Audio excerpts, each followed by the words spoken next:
During World War II, millions of women began working male-dominated jobs to help with the war effort, and these women became known as Rosies, named after Rosie the Riveter.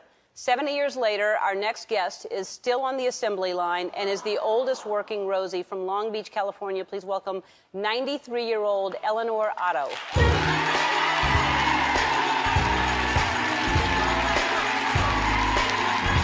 You're just fabulous, aren't you?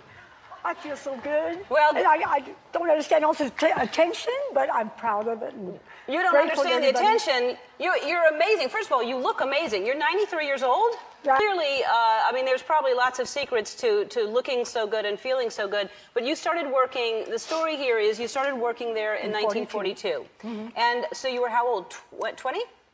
Yeah, about 21, something like that. So you hadn't worked before? Oh, not like that, no. Just a little easy, maybe. We're just kids then, and took care of the house, or you know. So you start working there, and do you remember your first day?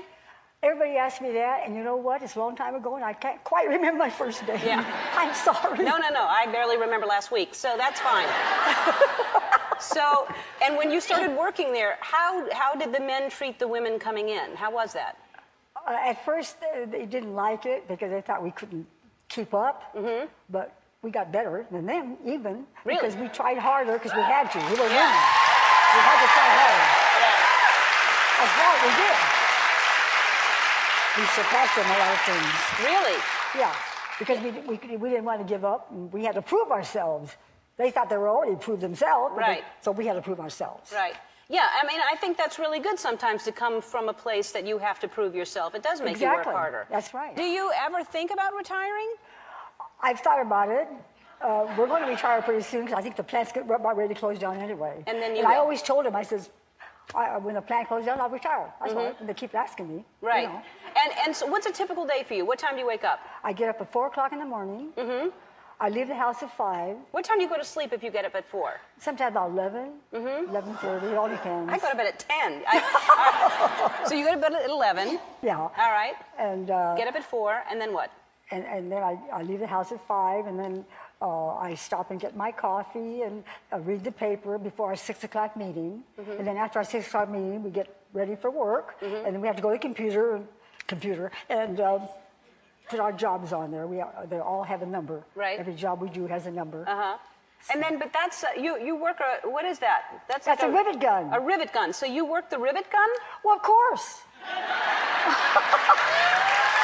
That's how you build airplanes. It looks like you're working alone. Does anyone else work there besides you?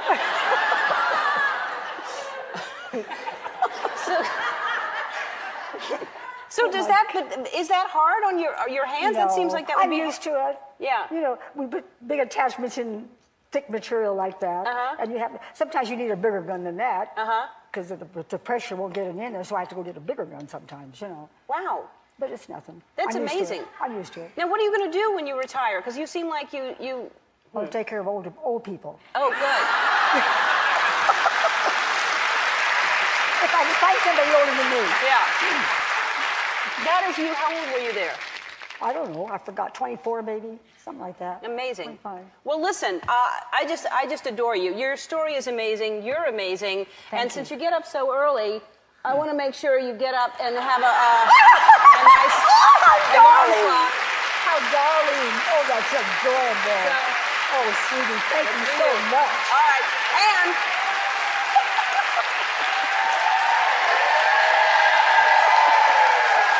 Elinor, the irony, Elinor builds planes and helps build planes, but you don't like to fly. So we want to send you on a vacation. Our friends at Shutterfly love helping people tell stories through photos. They want to give you a check for $10,000 so you can go wherever you want to go. All right?